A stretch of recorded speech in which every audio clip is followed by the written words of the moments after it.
Yo, what's up, everybody? Welcome back to another movie reaction and commentary. Today, we're going to be hopping into Puss in Boots: The Last Wish. Now, I'm gonna be honest with y'all, okay? I'm gonna be honest with y'all. So, we're doing, we have Patreon polls all the time over on the channel, and, it's a bunch of lists, just a laundry list of just, really intense films. I mean, just look at the films that we've watched on this channel, and at least for the past 3 to 4 weeks, like a month, it's all been pretty, intense, very underrated films, etc., etc. A lot of art house films as well too, and we've been looking primarily in the aspects of cinematography, in that realm of filmmaking. And so it was interesting because I've gotten a few Patreon messages from people recommending me this. And not only that, but I've seen this film being talked about on Twitter, just saying how good it was. So I just put this up on the poll just because why not, right? This is going to be the last poll for the cinematography list that we got going on here. There's been a lot of serious stuff on the Patreon polls. And I don't know, like, who knows? I just wanted to see what would happen. Lo and behold, people actually vibe with this film. Like, for real. They went hard on the Patreon poll. And, like, I'm cracking up because I was not expecting this. Like, I don't know, maybe I'll put the list on the screen and everything. But, man, this film dominated the poll, which is actually really exciting. Now, not a lot of comments, only a few comments, but nothing wrong about it or anything like that. But a few comments, said that how can this relate to cinematography? What does this animated film have anything to do with cinematography? Well, even though I haven't watched it yet, I'm about to.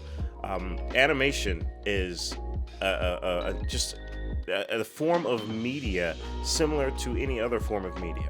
There is cinematography, and if not the same, if not more, filmmaking aspects that kind of need to be implied into animation than actual films themselves. Yes, there are cinematography within animation. Just because it doesn't, there's not a physical camera behind it, does not mean that cinematography just doesn't exist. Cinematography is more of like a tool. And if you really want to go a little bit further into cinematography, it's more about compositioning, storytelling within framings. Now, there are times where you don't have to have that. It could just look cool, but it really is about the inner workings of a frame and why something is in front of the frame. And cinematography embodies that, as well as lighting and coloring and all these other smaller subgenre aspects that all follow the umbrella of cinematography. So I'm here to kind of debunk that argument right now that there is cinematography within animation. Animation isn't just the the erasing of filmmaking techniques. There is a ton of filmmaking techniques within cinematography, or just filmmaking alone in animation, even in anime or cartoons. It all implies that. So I just wanted to debunk that right there. It was really interesting seeing that. I think some people were just salty low-key, but I'm excited to jump into this and see how the cinematography, incorporates itself within this film, but also honest to God, just have a really good time. I don't expect 2001 Space Odyssey level of introspection with this film. I don't expect that, okay? This is a spinoff of Shrek, okay? I'm here to have a great time, and if there are moments within filmmaking that I personally recognize and I want to shed some light on and value on, then I'm gonna say it, because it's probably gonna be there. And it deserves recognition. I hope that's, what this channel is able to provide, it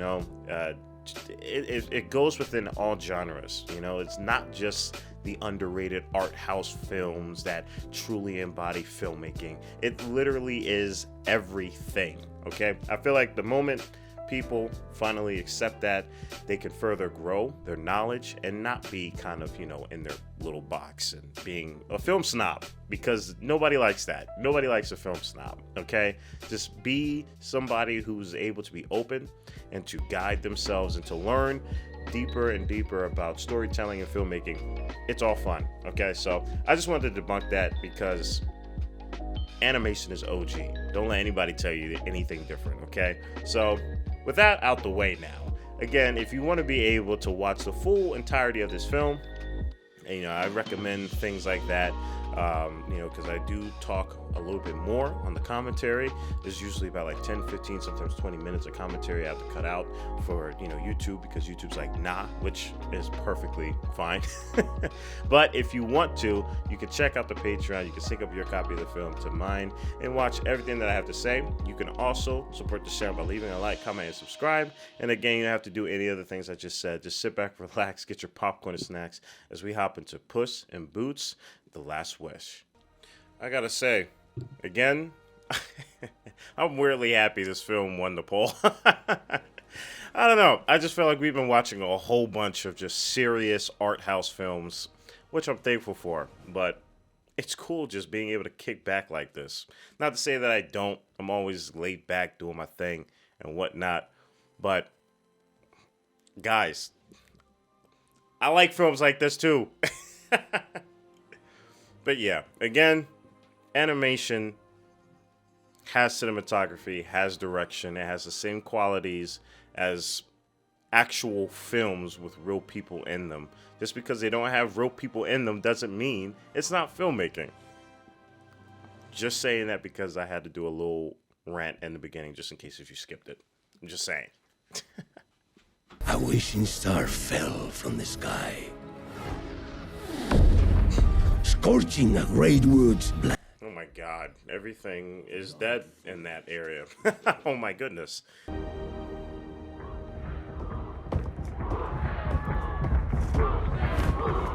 I gotta say, it's also really dope that Anthony Banderas is like, is playing essentially Zorro, but as a cat. I think that is really dope. Even more so that we watched that on the channel. Both films. Is that what I think? I was like, yo, I know this music. Oh, that's dope. That's cool. That's exciting. That's cool.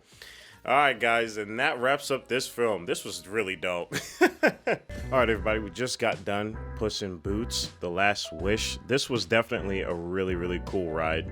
Yeah, again, animation is no different, and it shouldn't be excluded when talking about filmmaking, and this is a brilliant example. I really did enjoy not only the story here, but there was some really cool cinematography shots in here that I think works well for the aspect of cinematography when we're talking about filmmaking.